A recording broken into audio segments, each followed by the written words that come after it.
Okay. Hello, everyone, and welcome to the interview we are doing this month for the Judge of the Month. I am Jessica Mara with the Broward County Hispanic Bar Association. I am their correspondent secretary, and I have the privilege and honor today to interview Judge Robert Lee, who the Broward County Hispanic Bar Association has selected as our Judge of the Month for October of 2020. So welcome, Judge Lee. Thank you so much for being here. Thank you. Thank you for having me. So I guess I'll start out the interview with a very basic question, which is, can you tell us a little bit about yourself? Some stuff that you think people would love to know about you. Well, for those of you, most people I think know a little bit about me, but I am not a native Floridian. We actually moved here when I was 4 years old, but we moved to North Florida. And living in North Florida, I didn't come to South Florida until I graduated from law school. But the first thing I did when I moved to South Florida was to actually take a job. I had never been to South Florida before until I got a job at a law firm out of law school. And I've been here ever since. So now I've lived here longer in South Florida than I've lived in North Florida. Mm-hmm. My own background is, and my mother is Mexican. You wouldn't know that by my last name, but I do tell people if my mother had been my father, my last name would not be Lee, it would be Pumarejo. So it's a part of my heritage that's clear and to me and my family and our upbringing. Very, very nice. And you said you were from the northern part of Florida, or rather, that's where you lived previously. What part of North Florida are we talking about? Right. I grew up in Jacksonville, went to a law school in Gainesville, at the University of Florida. I'm a Gator. And we moved there. I was actually born in California. Like I said, my father met my mother when he was stationed in the military in southern part of Texas, and met my mother, and of course then married her. And by the time my mom was 25 years old, she had 5 children. And that was quite a handful for someone. I didn't realize until I get older, someone Yeah. 25 having 5 children is quite a handful. But that's part. It's a very different world back then. When I was a child, living in Jacksonville was a very different world than living in Jacksonville today. My mother still lives there, and she is a part of a city that's much more diverse than it was when I was a child. When I grew up in Jacksonville, I knew no one else that spoke Spanish there. And my mother actually, when I was 7, opened the very first Mexican restaurant in Jacksonville. Oh, wow. And by the time I graduated from high school, she had 3. And that was part of our growing Wow. up experience there in Jacksonville. We actually, all 5 of us kids throughout our growing up years, worked at those restaurants. As a matter of fact, I was just looking at my Social Security statement and noticed my very first claim Social Security was when I was 14 years old. And which is funny because I know we started working before then, of course, but did not. We were children who were being asked to work by our parents, so it was a little bit of a different situation. Sure. Fair labor, perhaps. Fair labor, right. I always say my mother was a strong believer in child labor. We knew it was part of our weekend chore that we were going to go to the restaurant as children and help make tamales or corn tortillas. I don't remember ever making flour tortillas, but I do have vivid memories of making tamales and in almost an assembly line approach, as well as corn tortillas, where it was almost like the I Love Lucy episode as they're coming down the conveyor belt, and you better stack them in a dozen at a time pretty quickly. So I have vivid recollections of that. Yes. A hidden talent, I suppose. Exactly. So I guess the question is, can you still make the tamales? I can make the tamales. However, I will tell you, because when you work in a Mexican restaurant, you have equipment that you don't have in your kitchen. It takes me about 3 days to make tamales because it's a 3-day process. But that's why now, actually, in all honesty, with the Mexican supermarkets that are growing up around Broward County, very good ones are much easier to find. It used to be, and actually still is, that most Mexican restaurants simply do not have good tamales because they're so hard to make. They're so labor intensive. But anyway, it's a very Okay. fond part of my memory. Oh, that's very, very interesting. Working from a very, very young age, I guess. Exactly. Um, is there anything about your background that kind of guided you or has um, helped steer your path in becoming a judge? Well, I will say, because I sometimes look back on it, my actual going to law school was kind of an accident. I did not intend to go. I was studying education undergrad and actually did teach second through fifth grade children with Hmm. learning disabilities. Oh. However, I had a college advisor that strongly believed that I should take the LSAT and try to go. Um, and I did. And I actually didn't, I never studied for the LSAT. Took it, I did well, and I decided to apply to Florida and Florida State. I got accepted at both. And I said, well, let me give this a shot. Mm-hmm. Then I look, looking back on it, my mother, who is a very strong person, um, she truly instilled in us, all five of us, that if we worked hard, we would get something. But if we did not work hard, we weren't going to get it. And Mm-hmm. that is something that they honestly believe. We had expectations as children that really we were going to be doing stuff on our own. Not because someone was being mean to us or someone was neglecting us. It was just that that's how it was going to be. Mm-hmm. So if you were going to go to college, that was something you were going to work hard to do. That is something that I've continued, has been a part of my life ever since. I have worked hard to get where I am, and I continue to work hard. That's just something I believe in. The other part of it is my mother was always very clear. Growing up in Jacksonville, again, at the time, it was a different world. And if you were different, and there was a tendency to have some strife Mm-hmm. because of people, ethnicity or race, etc. And my mother was very strong that we should treat everyone equally with respect. And that was something that's very, was distilled as young children in all five of us. So, I look back, my mother did a very good job raising us. All of us have turned out very well. And no short thanks to her, she did a wonderful job with that. And I will say, as common with very many Hispanic families, when I was born, our abuela moved in with us, Mm-hmm. my grandmother, and she stayed with us until I was 16. And she was another stern, Mm-hmm. strong influence on us, as abuelas tend to be. That's right. That seems to be a very Mhm. cultural norm in the Hispanic communities.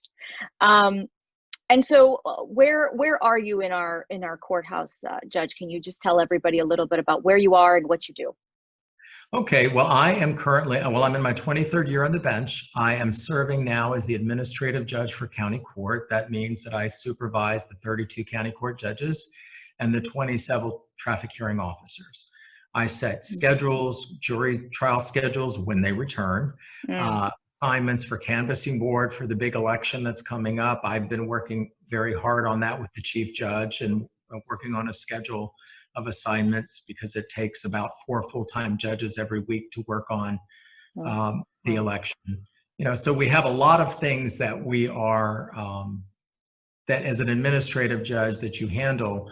You deal with everything from the public complaining. They often think an administrative judge is an appellate judge, which of course we are not, mm. but we field complaints.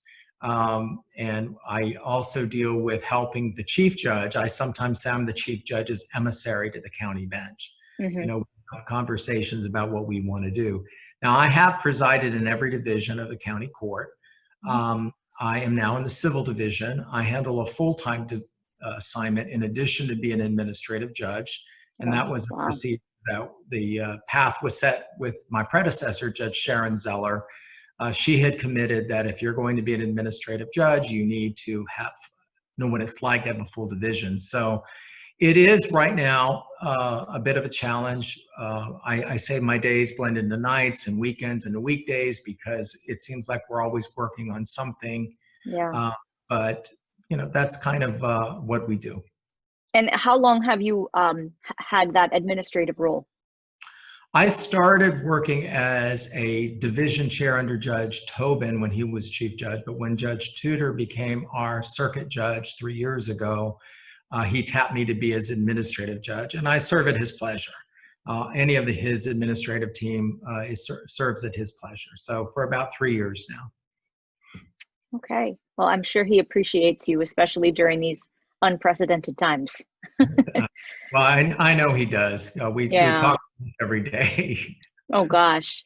Well, on that topic, how has COVID, I mean, I know that judges are being asked a lot how things are different from a hearing standpoint, but how has COVID affected you from an administrative standpoint, and what you've had to do and the time you've had to put in to make stuff work since this COVID situation began?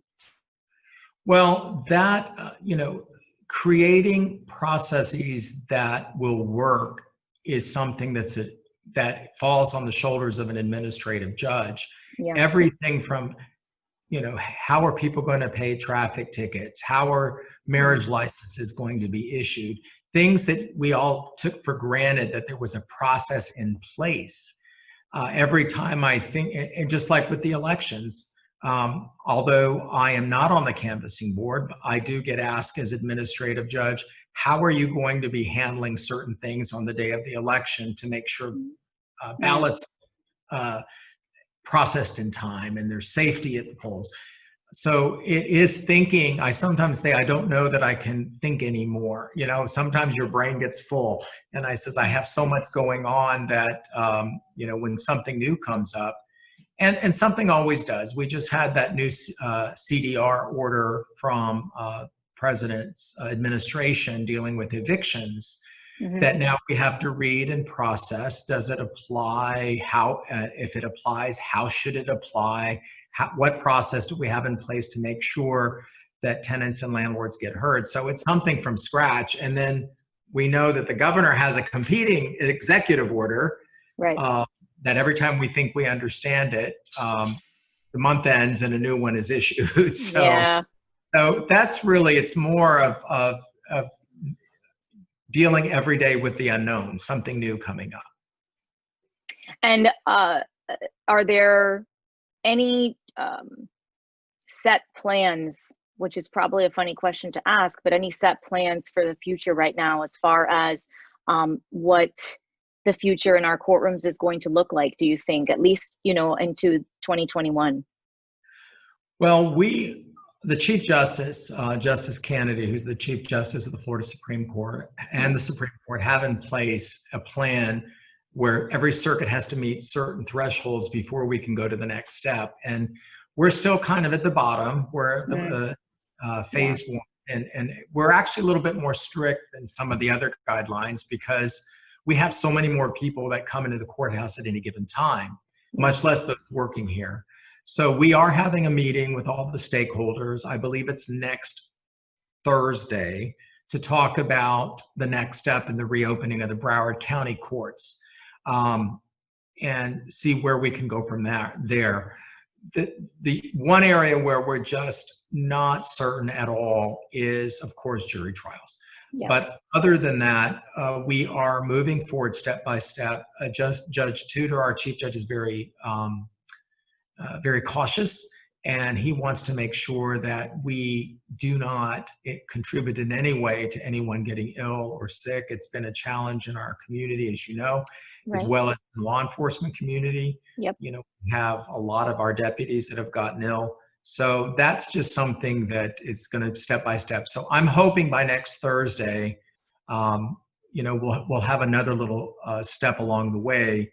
But there are a lot of people getting anxious to open the courts. So far, other than jury trials, we're kind of able to keep our own, although it's not the world that many of us are used to. It's it's not the Jetsons where everyone can do that. But so that's where we are. But I do say, it is strange. I'm sitting in my courtroom now. No one's been in this courtroom for months other than me. Yeah. And then maybe I know every day the cleaning crew still comes in just to make sure, I guess, and that all's well. But it would be nice to have some faces in this courthouse again. Of course. Well, this was all really, really interesting and helpful information that I think everyone is going to enjoy. Before we close, do you have anything else that you want to add uh, to No, your interview? yeah, I'll just quickly say because I do know the organization that is has put this interview together, and I appreciate being recognized. You know, it was back in 1996, I believe, that I served as one of the early presidents of the Broward County Hispanic Bar, and that was through the recruitment of my good friend Judge Marina Garcia Wood Hmm. and friend, not judge, but attorney Emilio Benitez, attorney Carlos Llorente, attorney Carlos Reyes.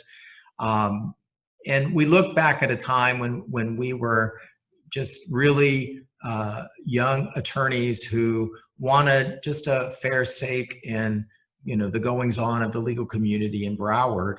Yeah. And I see where we've come from, and it's very encouraging to see where we are now. And I do commend the work of the Hispanic Bar. I wish it well. I wish it many more years because there's a lot of young lawyers coming up that need some guidance. It's not easy anymore becoming a lawyer, but that was my time back then, and it's time for the new folks, you know, to continue that. Well, I think I can speak definitely on behalf of the Broward County Hispanic Bar when we say that we are very grateful to all of you, of course, to Judge Garcia Wood, and to yourself, and to all of the what we would call literally trailblazers in this county that, you know, kind of brought the Hispanic attorneys more to the forefront of the county. And we intend on continuing to do that with this organization, and do it in any way that we can, and honor you all as often as we can. So thank you so much for your time Thank and for you. answering all of my questions. I It's very much appreciate it. all Thank you right. so much. It was Thanks. lovely seeing you.